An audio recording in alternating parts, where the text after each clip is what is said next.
Hello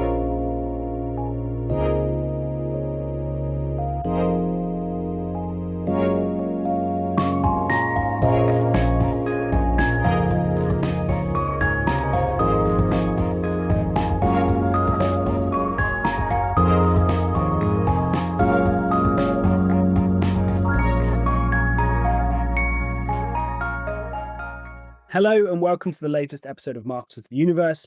We're here today with our head of digital marketing, Rich Harper, and our head of strategy and innovation, Sophie Caswell, ahead of a talk they are doing at the Marketing Society's Digital Day in May 2025. We are talking predominantly about search and AI and how it could potentially be stealing clicks from your brand and what you can do about it. But as is always the case, we're very likely to go and have a wider conversation around AI, marketing, brand, and everything there as well. I'm really excited to have this conversation and sadly can't be at the Digital Day, so really keen to understand what they will be presenting. But that is for you to find out. Let's get on with the podcast. Rich, Sophie, firstly, just so everyone knows who you both are, could you just give a quick 20-second roundup of why you are qualified to talk about the new era of search and AI? Rich, we'll kick off with you, please. Hi, Hayden. I'm Rich Harper. For those of you that listen to the podcast regularly, I have been a regular guest. I am the head of digital marketing at Brew Digital. I've been in digital marketing now for over 15 years. So hopefully that experience gives me a platform to have an opinion and share my expertise. Lovely. Thank you, Rich. Sophie. Well, I suppose I'm kind of in an interesting position when you talk about Digital Day and about this particular subject, because I am the person that heads up innovation and strategy at Brew Digital. And although I've worked in tech now for 12 years, before I did that, I was the comms planner for very large ad agencies at board level. And I did lots of comms planning for the advertising accounts for people like Mercedes, people like the Department of Transport, Santander, and American Express, amongst others, before I jumped ship and ran away to digital.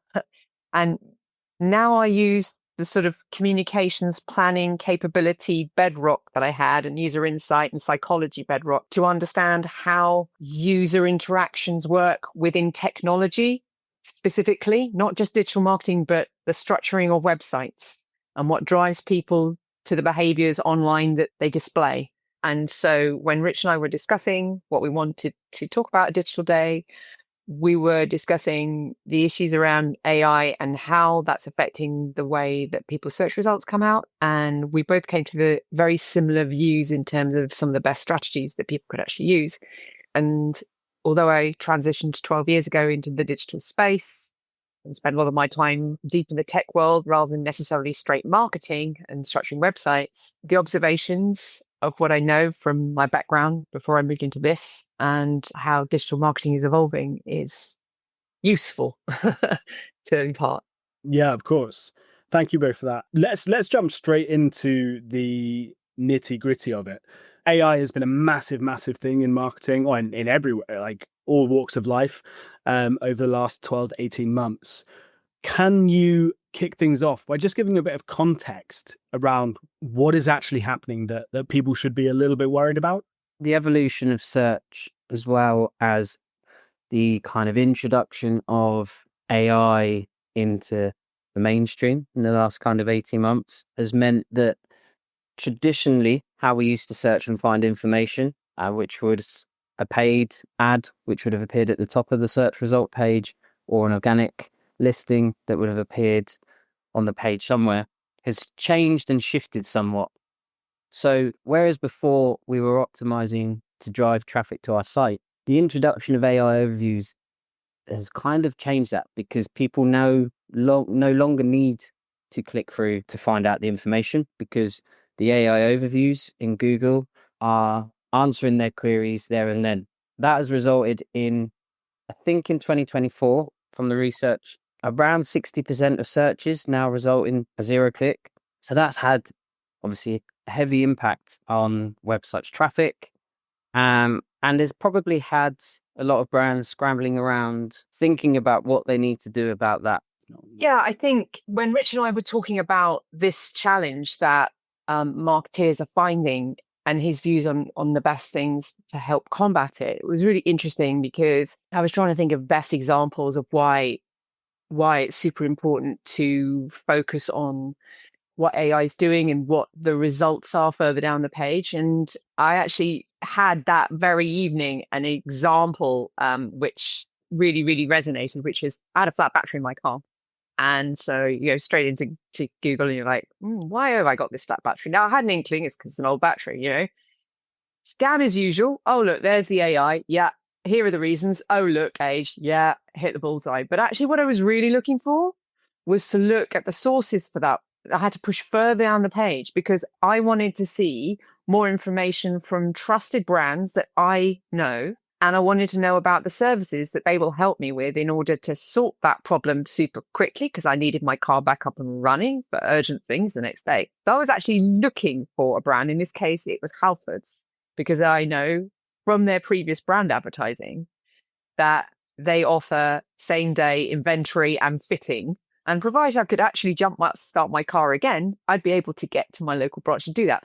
Now, with AI coming up top, that's all very well, but actually the brand I'm really looking for is further down. But would I be looking for that brand if I didn't have a pretty rich knowledge of what it is they do from pretty robust brand advertising that's relatively recent about what services they offer? No, I wouldn't be. It's the argument here is there are lots of ways to combat this problem, but brand investment and making sure that people are actually understanding your product and still scanning for your brands, super important.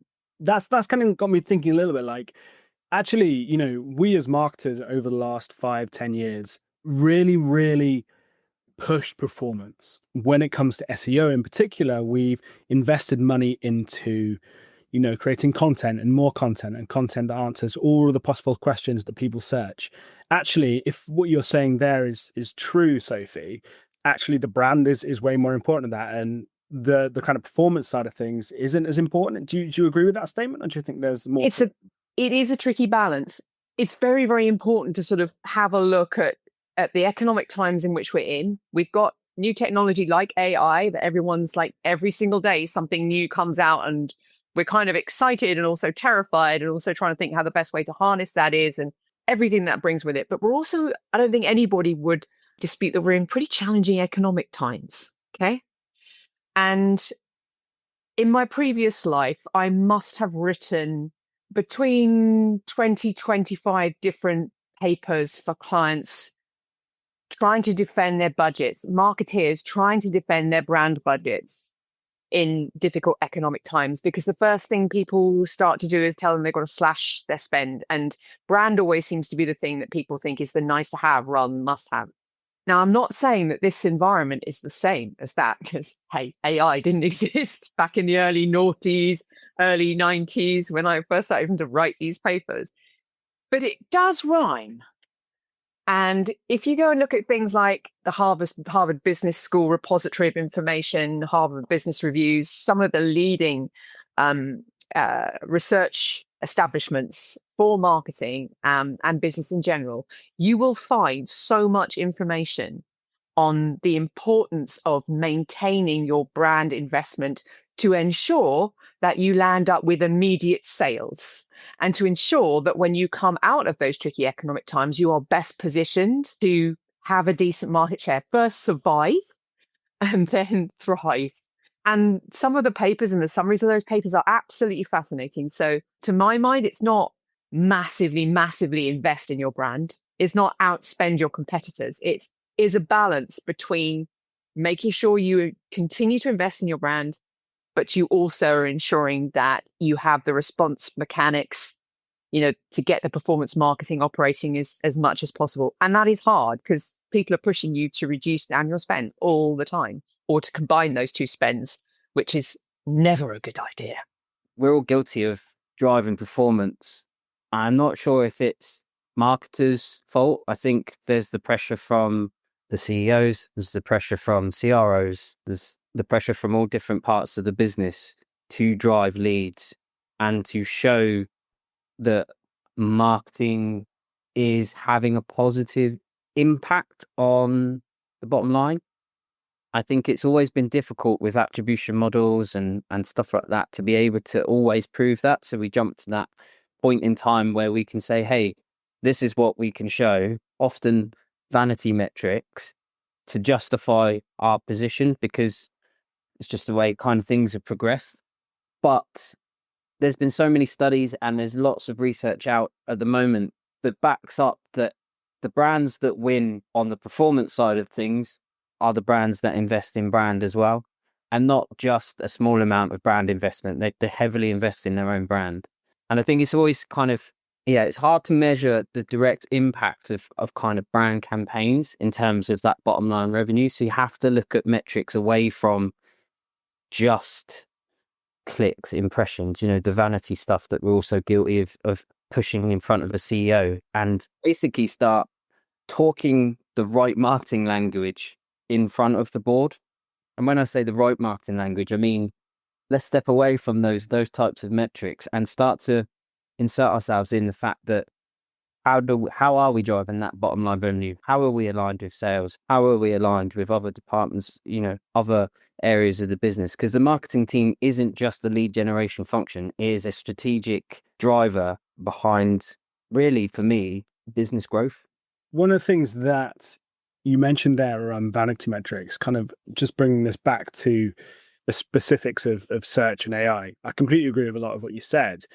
But do you think that an obsession with these vanity metrics, we look at followers on LinkedIn as an example, we look at potentially traffic volume and clicks from organic search. If we're using those vanity metrics, or if you're a company that's been using those vanity metrics and suddenly AI snippets are here, how do you as a marketer navigate that? Because that's a really challenging environment to be in, right? Really challenging. I think it's about establishing the KPIs that matter for the business. AI is both a hindrance and a opportunity. And I think the businesses that embrace the opportunity will start to win. But that opportunity is not a disguise or an excuse to then push out poor marketing. The fundamental aspect of marketing, if you think about the 4 Ps, have never changed, and they should never change. Marketing strategy is as old as time. Those fundamentals still exist. And as a marketing department, we need to move away from just being one of those Ps and embracing all 4 of them, because really we're being treated like just the promotion arm of a business now. It's other departments taking on the product development or service development and then giving it to the marketing team and saying, can you send this out to market? But they've skipped a bunch of steps. We've had it with clients. They come to us and they say, hey, we've got this fabulous product. And then we go, okay, cool. Who's it for? Oh, it's for all these people. Okay, is it really for all those people though? Yeah, it's for all those people. Is there any competition do it? No, there's no competition doing it. And then 10 minutes later, you do a bit of searching and a bit of market research and you're like, hey guys, I've just found like 15 competitors that do exactly the same thing. What is your product, or what is your offering? Why is it different? And then we start to unravel and it comes back and you're like, okay. And this is why for me, it's more, how do we as marketers stamp our authority again and start being marketers rather than being pushed into a corner to just, hey, go and get us some leads for this.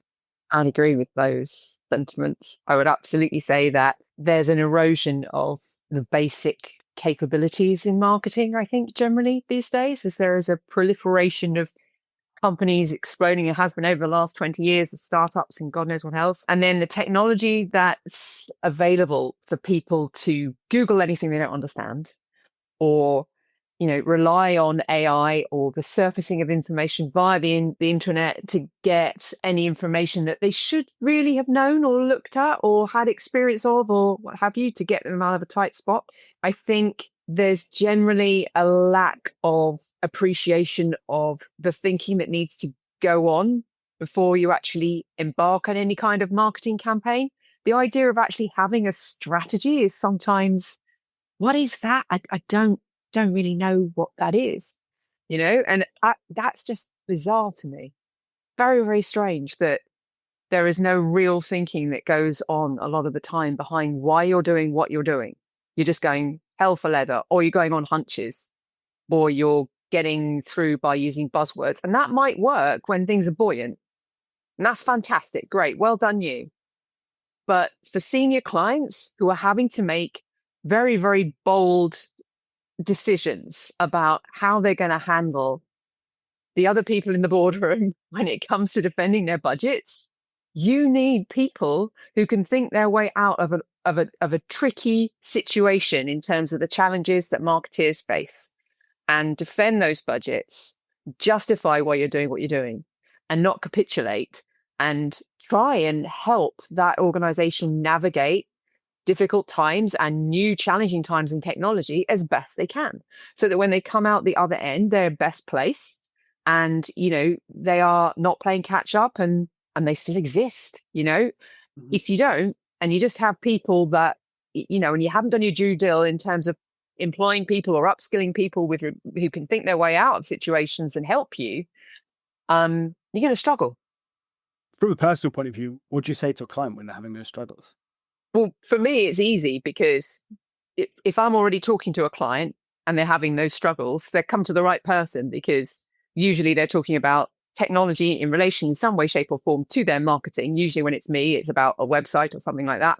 And that's what I do every day. So I have absolutely no problem in picking the bones out of the internal landscape that clients got to navigate, but also what they've got to try and achieve, what their objective is, why it's their objective, because the classic one is to come to people and tell them what it is they want. And this is to Rich's point earlier on, which is product people or whoever services coming to a marketing team and saying, do this. Why? Because what you think you need might not be what you need. Tell us what you're actually trying to achieve, and do it honestly. Just like tell us everything around it. And then we will advise you on the best strategy, because 9 times out of 10, what you would recommend is actually something different.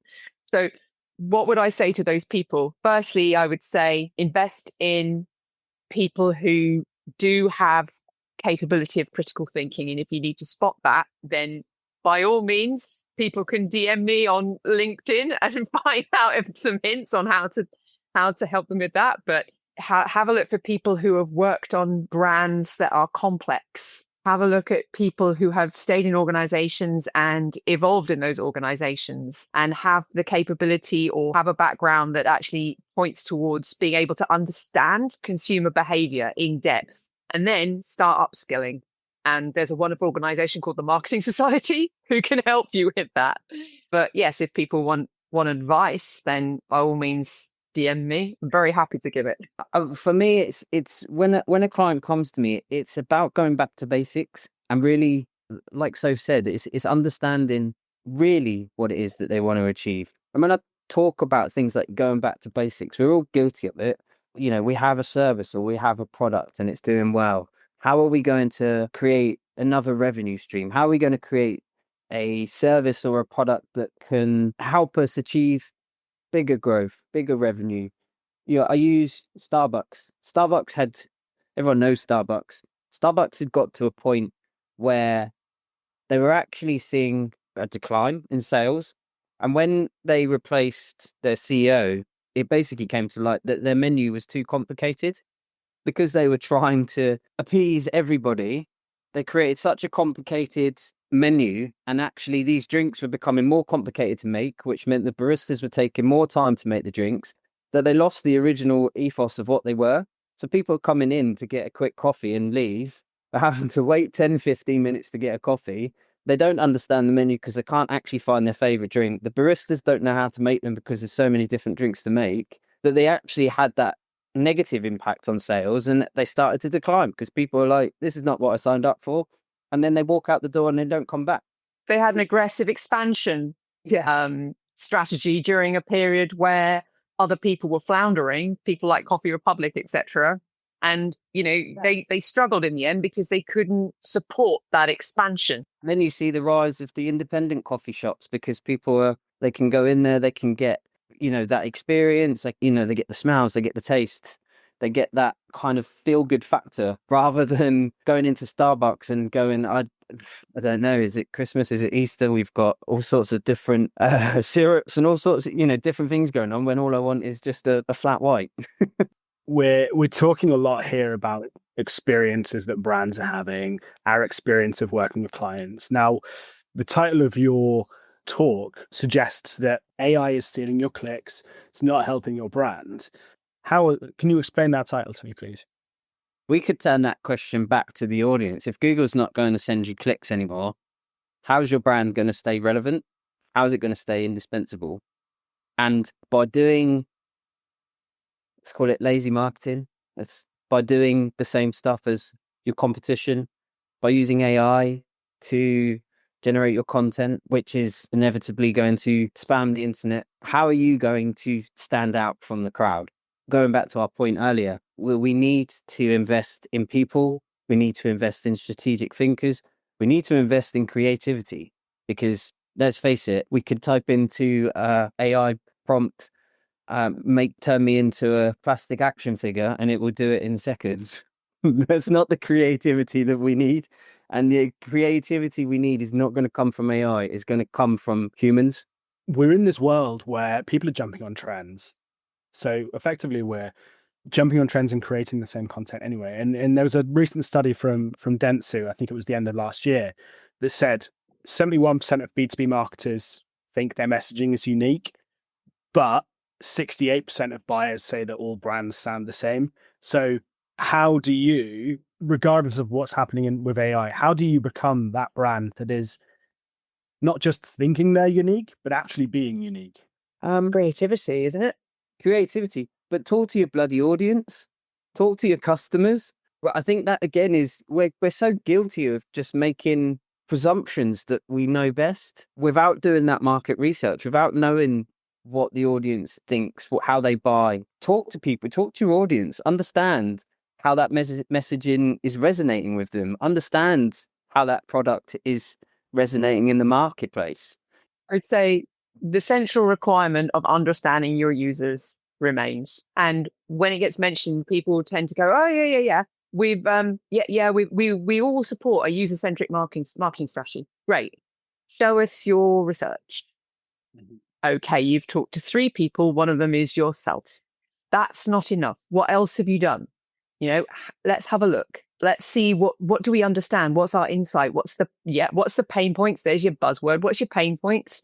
What's the difficulty? What's going to innovate for these people? What's going to make life best for these people? That doesn't mean easier. It might mean creative. It might mean zany. That resonates with some people because that's what they're looking for. They're looking for a bit of fun in their lives.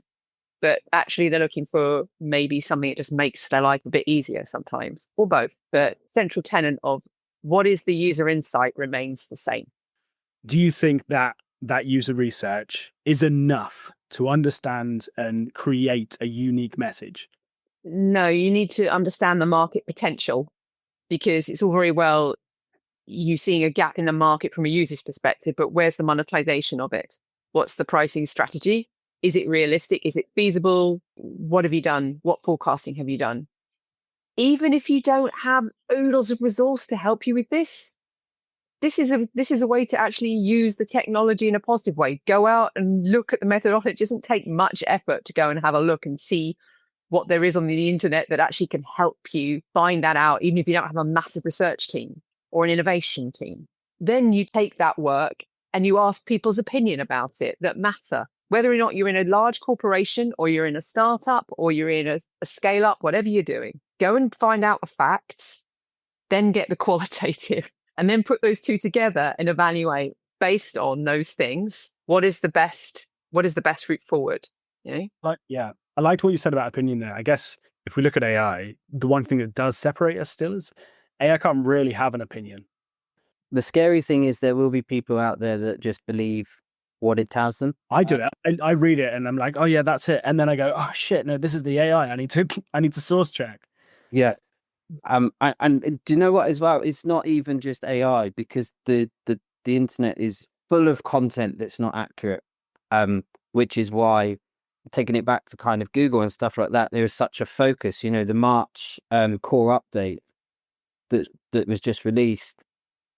is really focusing on taking stronger action on spammy AI generated content.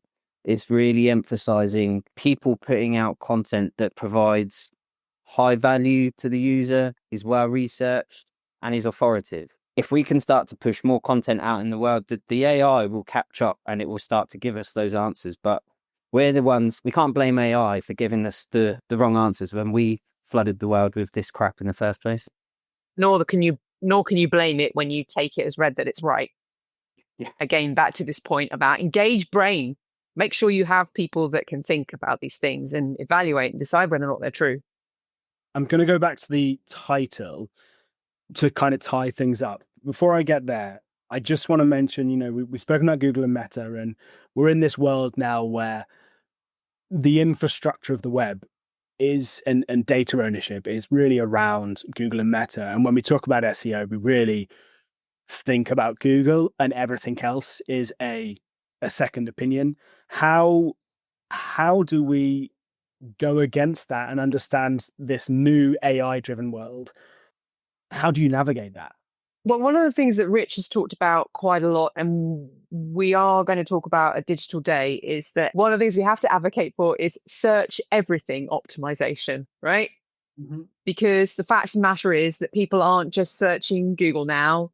They're searching ChatGPT, they're searching TikTok, they're searching YouTube, everything you can imagine. So what happens to the content of your site if you are just going to be optimizing it to try and overcome the issues that you've got going on with AI and search before that, which is generally optimized for bots?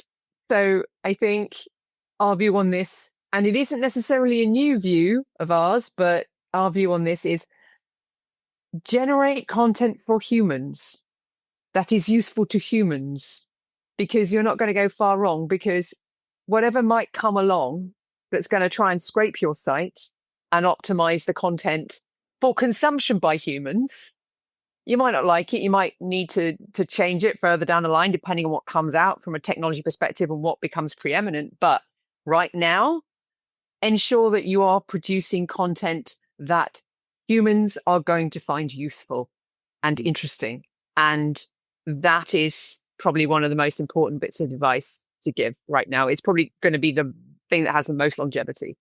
It sounds so simple when you say it, but it's turning that into action, I guess. But I want to kind of keep us on this little bit of focus.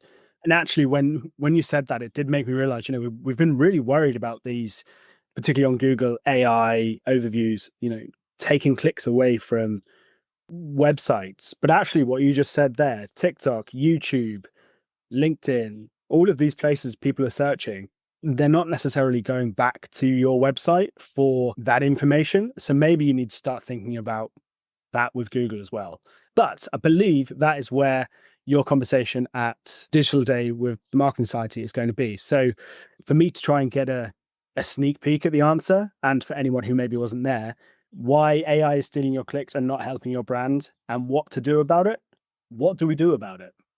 The summary of things is pretty clear. Firstly, do not just assume that you need to crank up investment in paid. That is not necessarily going to result in a good situation for your brand, because that money's got to come from somewhere. And we know, as I said earlier, from studies that have happened in difficult economic times or in new, challenging times from a messaging perspective, that those people that suddenly go, cut everything, that never works. People that go aggressively after other people, that doesn't work either. Go for a pragmatic approach, balance, ensure that you're investing in your brand still, but you're being very, very careful with regard to how you're spending overall. It doesn't mean to say that you don't cut some things. It's just, don't just decide that it doesn't really matter, that you're not out there talking from a broadcast perspective about the kinds of things that you can actually do as a brand or a service. Those are the things that are going to keep people coming back to you. Okay, so that's the first thing. The second thing is invest in people who can actually think, or have the capability to think from a strategic perspective, and not just Google, and not just rely on AI, and not just rely on buzzwords. There's been an awful lot of people that are able to get away with a lot of, marketing snake oil, I think. And it's back to basics. understanding the market, truly understanding the user, getting some creative ideas and using those insights to think through problems and helping clients as a client understand truly what is the reason why you're being asked to do what you're doing. Challenge it a little bit. Better insight, better able to deliver a better result. And the third thing is write content for humans. Because if you believe that people are searching in lots of different places to get the information they need in order to answer the question they want, be it one with help, one of purchase, one of understanding, writing for bots is not going to cut it. Got to be writing for humans. Nice. I like when we finish on a kind of 3-point roundup. We were chatting today with Rich and Sophie ahead of their session at the Marketing Site Digital Day 2025. That is sold out. It's happening on the 7th of May, which is probably in the past at this point. But that is all we have time for today. Thank you so much for listening. We hope you found some useful snippets from this session and are able to go and put them into your own marketing strategy. We love that you've made it this far through your listen. We love making this content and would love it if you could recommend the show to a friend or colleague. Thank you to Rich Harper and Sophie Caswell for all the research that went into this and their content at Digital Day. Do feel free to reach out to either of them on LinkedIn. I'm sure they'll be very happy to chat with you if you've got an interest. For now, though, make sure to check out our past episodes, subscribe on whatever platform you use to listen to your podcasts, and we will see you in the next one. I've been Hayden, and these are the Marketers of the Universe.